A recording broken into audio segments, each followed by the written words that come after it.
In a world full of shitty internet parodies, Oh boy. one man That's me. would take the time to complain about it all I think that's me. and deliver the hot, spicy truth. Oh, that's definitely me. This is Burning Bridges with Ivan LeRoy. Let's he who is somebody cast the first pebble. Welcome back to the show that gives more people fits than the old rewind and still doesn't get canceled.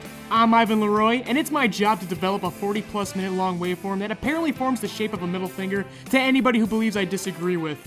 Let's get started. First burn. Now here's a concept that'll upset the dunce caps, which is okay because it's one of my favorite activities just behind stealing candy from babies and hiding your car keys. The Monopoly. What is the Monopoly? Why is it so important? Let's begin with some shows, shall we? Dragon Ball Z, Sword Art Online, 7 Deadly Sins, Yu-Gi-Oh!, Pokemon. I don't have to say it. You know right off the top of your head who has the premiere abridged for each series. Now, can you name the 69 other sorry suckers who abridged those shows? No, you can't. Don't pretend like you can. Unless, of course, you're one of those sorry suckers yourself. Just as competition drives progress in abridging, the Monopoly drives diversity. If the Monopoly didn't exist, let's be perfectly frank, abridging never would have escaped the comfortable confines of Dragon Ball, Pokemon, and Naruto franchises. But thanks to TFS, Elite 3, and Little Karibo respectively staking their claims, it encouraged people to seek new avenues, and abridging is now all the better, or specifically, more interesting because of it. And mind you, the Monopoly is not an enforced concept by any means. Nobody's physically stopping you from abridging Dragon Ball Z. Kaiser Neko isn't coming over to your house to kill you over it. Unless, of course, you got a hold of your personal address. You can abridge whatever the fuck you want. But why should you?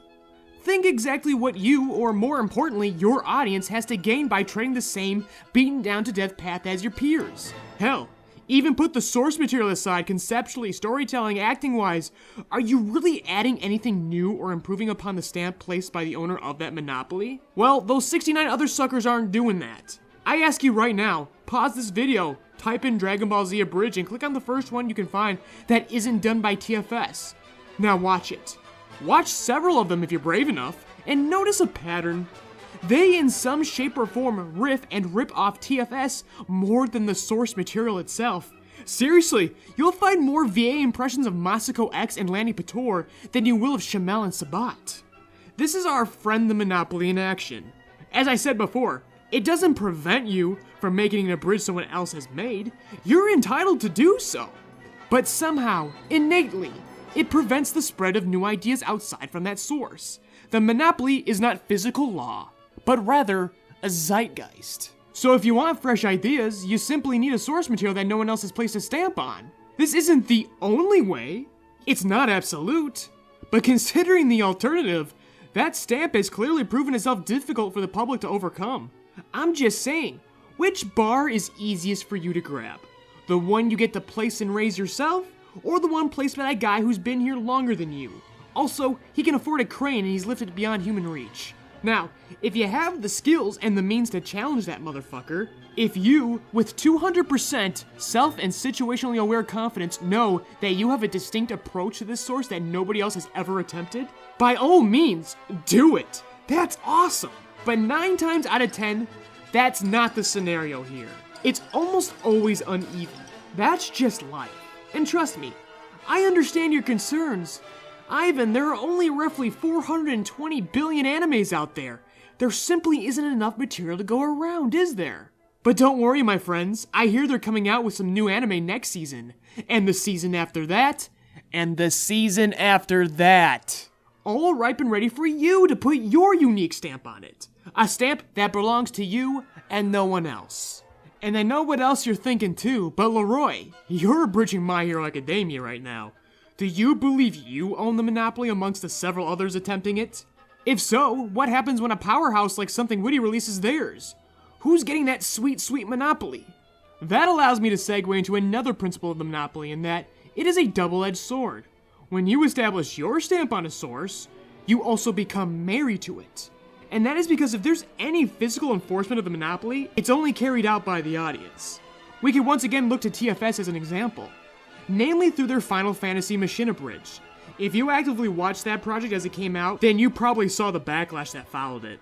Despite how many times TFS constantly assured its audience that it didn't cut away from DBZA production, the audience would never accept it. Even constant genuine reception was always reserved. It was never as good as DBZA. Although objectively, I would argue it was better.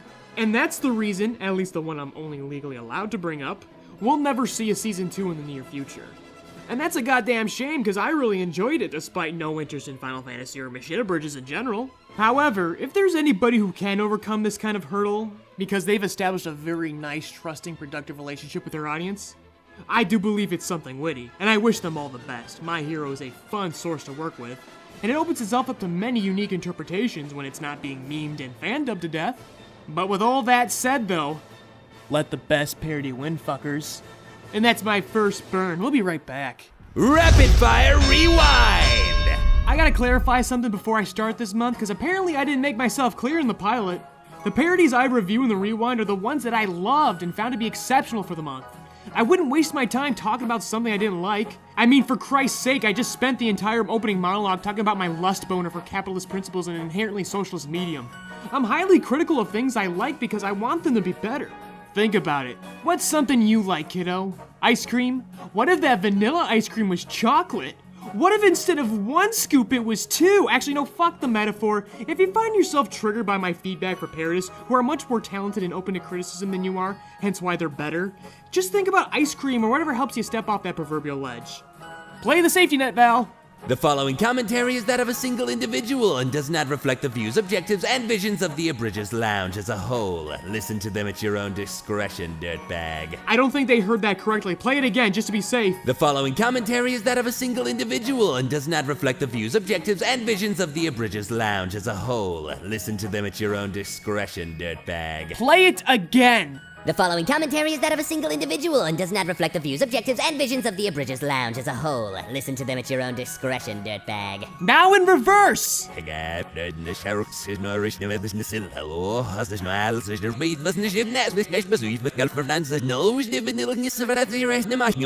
knew it! I don't know exactly what, but it sounded like a message from Satan. LeRoy had the wool over eyes this entire time. Cancel this opinion piece about opinions at once. I am outraged! July 2017 was full of fucking masterpieces. Starting with Wonder Woman Abridged, it's peak DC Abridged universe. And by peak, I mean it continues to wear its inconsistencies in performance and editing with pride, but graced with the ambitious storytelling of Leak 777. That's both a highlight of the channel and the Abridging community as a whole. Mind you, the editing is only mired by little things like awkward cuts, placement and added lip flaps, peeking in lines, a few missing sound effects, little things.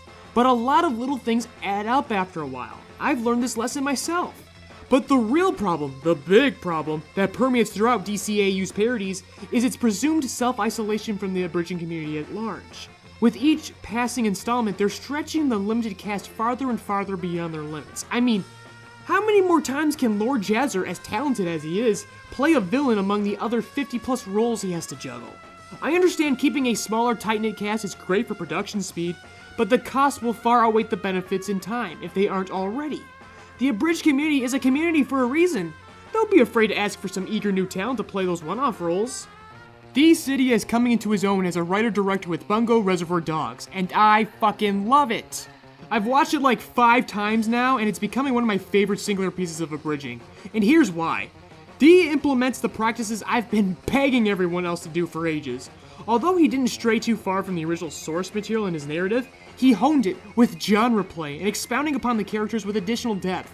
Kun Akita, in particular, is a show stealer, and it's thanks to both Dee's stellar vocal direction and Ivan Man 64 delivering the performance of his life. And Mr. Man 64 is only one of many clever casting choices. However, the parody's greatest strength and greatest weakness is that its best humor is derived from the subtleties.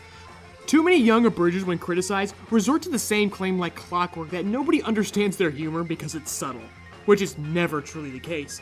But it is the case here. The funniest bits in BRD are the little moments you'll miss on the first viewing, whereas the more blatant outward jokes often miss their mark. My suggestion to Dee would be to shop your script around to your creative familiars, Don't ask them to dissect your narrative, but rather ask specifically for input on the humor. Maybe even get yourself a script doctor if you don't already have one, and just touch up those jokes. And to you, dear viewer, if BRD sounds a little too artsy for your simpleton sensibilities, D also released an Eramunga Sensei parody that's top-notch fun. Given my involvement, it would be a highly conceited and self-masturbatory move to critique My Hero Academia Bridge 5 by JoyRide Entertainment. So here's my critique. Mr. LeRoy is having his cake and eating it too by finally striking a palatable balance between operatic drama and the audacious humor he prides himself in. The narrative at play is also one of the most unique and emotionally charged pieces you'll ever see in Abridging, culminating into a jaw-dropping conclusion that will leave very few tries after its generous runtime is completed. It also sports a gigantic cast with standouts Charleston V.O. and Viewtiful Valentine shouldering the bulk of the comedy and drama respectively.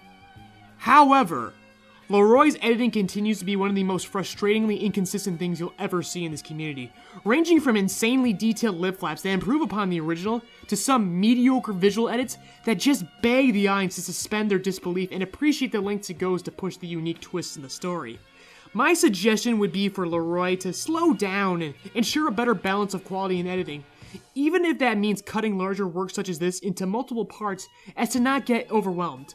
A tip that I think would benefit many young editors. Also, as everybody knows, I enjoy bold moves in storytelling. However, this time around I have this sinking feeling that a very wide margin was left behind, so the audience could misinterpret risk or bold decisions as simply killing off characters instead of what I believe Mr. LeRoy wanted everyone to see. That being the importance of subverting expectation and developing a niche in order to keep a highly derivative medium fresh and exciting. However, given the positive audience reception so far, there's a lot of hope that our peers possess the intelligence and maturity to see the door of opportunity that's been opened, instead of using these developments as a device for passive aggression. Also, step off your fucking high horse, LeRoy. Your comedy is average. Tanaka-Kun is always abridged by Dusty Socks didn't overtly do anything that I deemed remarkable or entertaining, but it did do something impressive. It didn't piss me off, because it also wasn't overtly bad in any shape, way, or form. It's a very quiet, laid-back affair, and the more I ruminate over it, the more I begin to believe that much like its protagonist, this parody does not give a fuck about impressing anybody. It's a display of command over tone. Granted, I've never seen the original source, so Dusty could just as well be replicating the tone of the original, but it's still command nonetheless. The humor isn't laugh out loud, nor is it genius, but it's at least worth a chuckle. It's at least clever. But once again, not mediocre by any means. Dusty is playing a game of Moneyball with this parody, not hitting home runs, but also never striking out.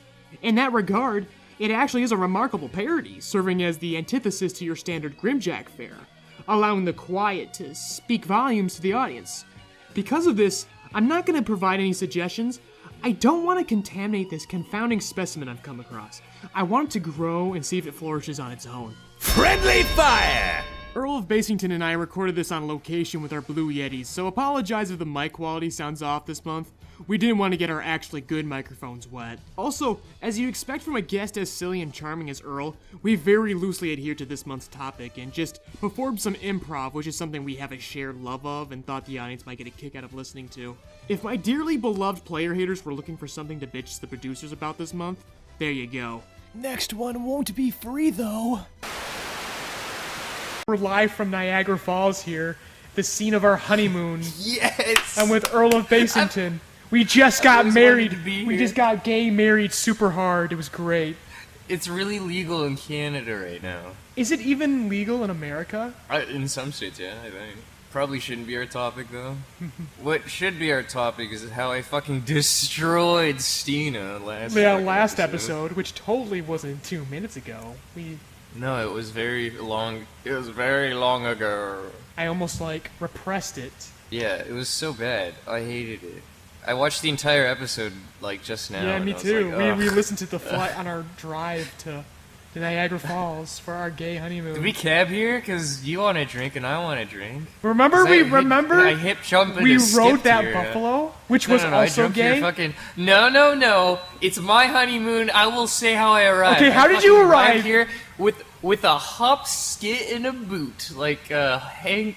With Hulk, like the Hulk. He jumps everywhere. So That's we what I just did. we just leaped here No, I fucking leave. That's why I was asking how'd you get here. Did you get a cab? Okay, so now I get to choose how I got here. No. This is deep-suited reality. I happen to just have Hulk jumping power. But maybe I got a superpower too! Alright, let's hear it. I'll see if it's good enough for our honeymoon. Okay, you ready for this? I'm totally not stalling for time. Okay. Are you thinking about it? I'm Iron Man. Oh, I fucking flew here in my Iron Man suit, bitch. Ah! It had cans attached to it, and on the back of my suit it said "just married." It was fucking awesome. As the fucking shitty little streamers. And I'm fucking tired of this waterfall in the background, so I'm gonna shoot it with my repulsor blaster right now. No! Goodbye, Niagara Falls. This makes Hulk angry. This makes Hulk very angry. Fuck. Now, see, last Fucking episode riff. we had a really nice, tight-knit discussion on our channel, and we just started this off on one of our just gay fantasies. But that's what's so fun. That's why I brought you back, because you're my favorite guest. Because we get just to have Yay. silly giggle time. But if you Good do want times to for discuss all. something in this episode, Oh! I discussed monopolies in abridging about what happens when you own the show. But not legally. Oh, like if you, But when you're doing the show better than when you're clearly doing it better than yeah, everyone when else, you when you're like curbing you the market. do with Hunter x Hunter, Oh shit. because you clearly We do. burn that bridge? I don't want to burn that bridge. Fuck it. You know what? Calling him out. Grim Fandango. The fucking little blonde kid. He's like, looks like a messed up Ellen DeGeneres. Buddy VA, get him out here right now. He doesn't approve of gay weddings, so he didn't come to the wedding. Best Hunter x Hunter. I invited all the schmucks to the wedding, and only Eagle showed up as expected. I just want to. I like this bit. I want this bit I to want live. it to live but forever too. It's our baby. who's- We're divorced. I'm divorcing you. My whole No, my no, no, whole wait, bride. wait. It's my honeymoon. I'll fucking Good, say how but- I get divorced. Okay, divorce me, bitch. I'm gonna divorce you with. I hate this show. Why is it so sad? I'm burning a bridge with you. I'm gonna. Yes. And it only took 3 episodes to come full circle. This is what the title "Burning Bridges" was about. Roll credits, everybody.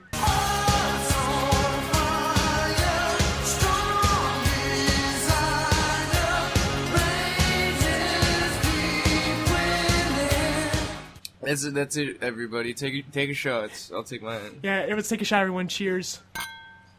Cheers, everybody. Oh my god, this mixes so well. What are you drinking right now?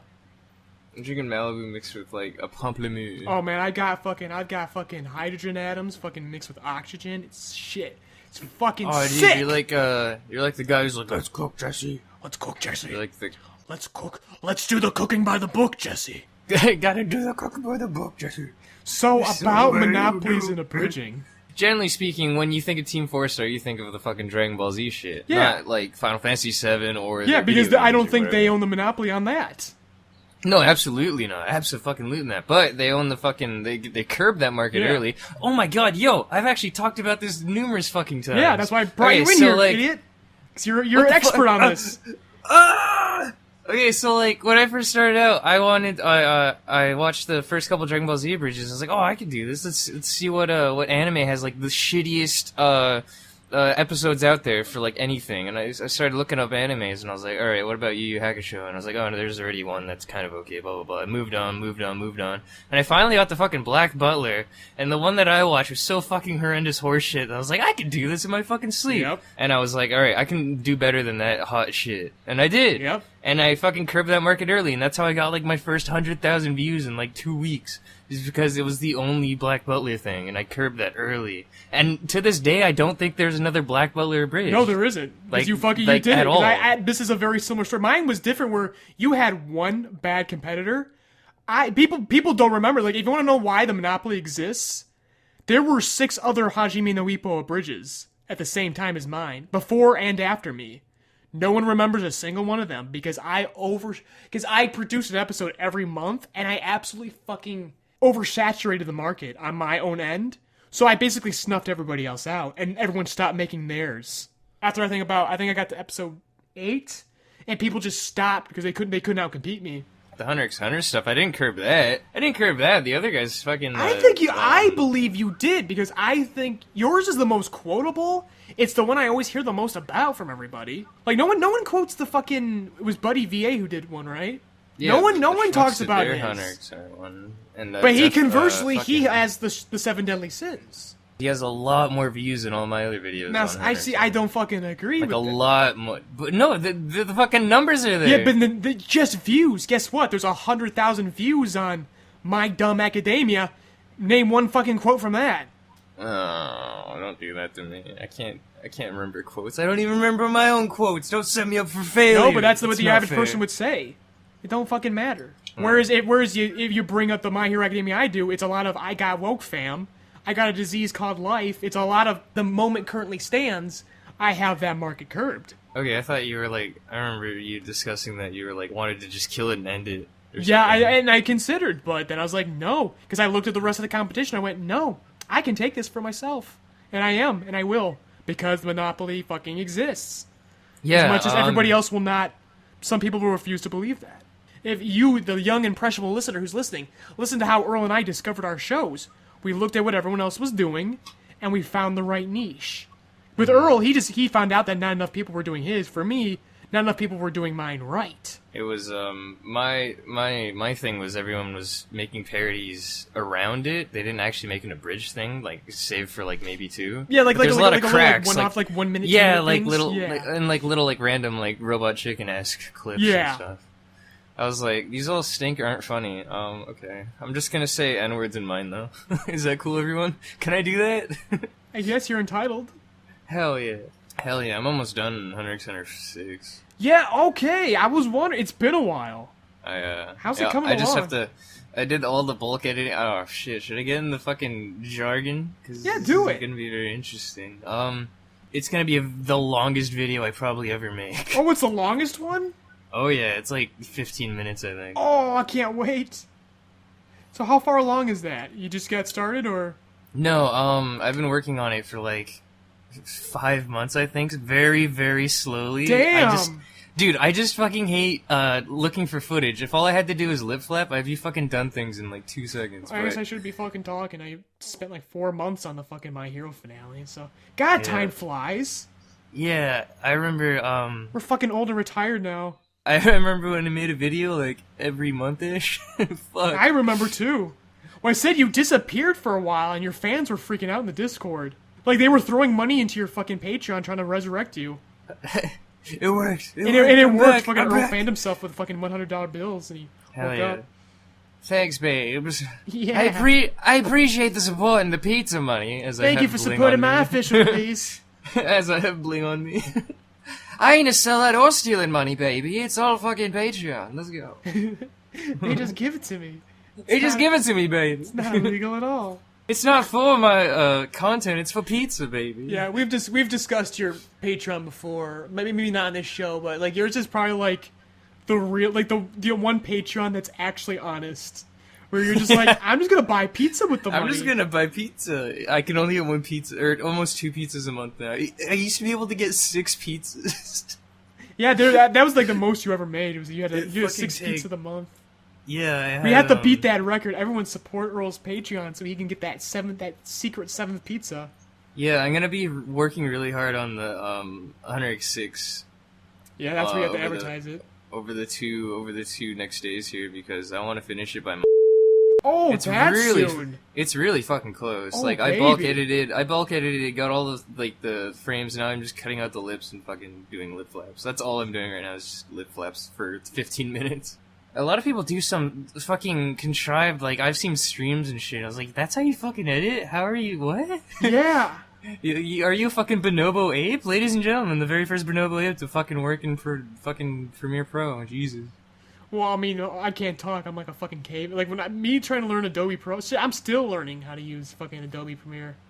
I'm still sort of learning, but I'm pretty like sure I know. I'm like a fucking angry. Like when I first used that, was I with you or was I with the Morning Ramen Boys when they had to teach me how to use it on live, like on a live stream?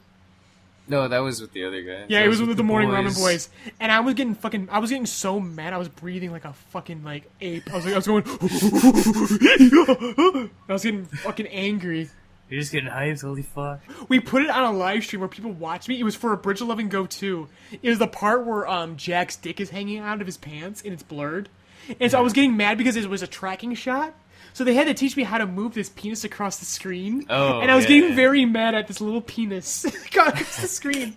I was like, wow, where's my life gone? Nice. Hell yeah. It was the funniest thing ever. And we were just streaming it.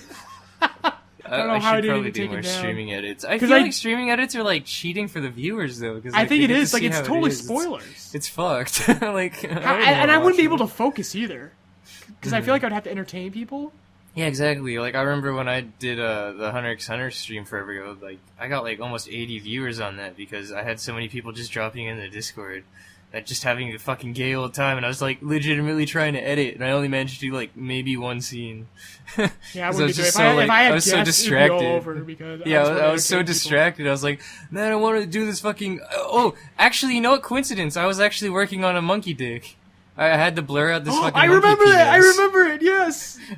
We all streamed this fucking dick shit, dude. Yeah. Yo, are we gay? Are we really gay? Because that was just a bit at the beginning. Are we? Yeah, that was a bit. Want to get married right now? Dude, do you want to go to Niagara Falls? Let's I want to get Val back in here and see if he can marry us. Do you, Iron Man, take the Hulk to be your lovely wedded wife? Wait, what? No, he's the wife. I'm What? No, I am not the. Don't even fucking. Don't even fucking kid yourself, Earl. You are not the man in this relationship. What are you Fuck off. talking about? You're a fucking trap. What? I've seen Ivan shirtless. He's the I'm man. the fucking. You. Everyone knows I'm the fucking man. I Are can you be kidding? shirtless? Yeah, but people will think you're a fucking girl. Fuck. They fucking censor your titties every time you go shirtless. It's true, they asked my permission. Yo, I actually did have someone, like, try to sell it. There was, like, a Costco food vendor, and he's like, ma'am, would you like a thing? I was like, yes! Bunny. You come in, you're like wiggling your fingers like a creeper. Ooh, I'm coming. I'm gonna ask, are you two taking this wedding seriously? Yes, we're getting seriously married. If I didn't do a bit at my wedding, I would say I'm taking this as a fucking joke, okay? Fair enough. Anyway, do you, Iron Man, take the Hulk to be your lovely wedded wife? Sure, whatever. Ah, wow. Cool. And you, Destroys Hulk, the fucking take Niagara Falls. Iron Man Does to he be care? your lovely wedded husband? Hulk smash! Yeah, we're just gonna fight each I'll other. take that as Now we're fighting. We're fighting each other. Let's both kill Val right now. Okay, bye, Val. Bye-bye. Dead. Kill. burn out. And that's it for this month's installment. I want to thank you for listening what was clearly our greatest episode ever. There wasn't a single thing wrong with it, and absolutely nobody got mad. Especially you handsome, important person. Be sure to check out all the great abridges I covered in this month's Rewind. Links are in the description. And be sure to leave some more of your well-thought-out concerns in the producer's mailboxes instead of mine. Catch fire with me next time, cuties, and take care.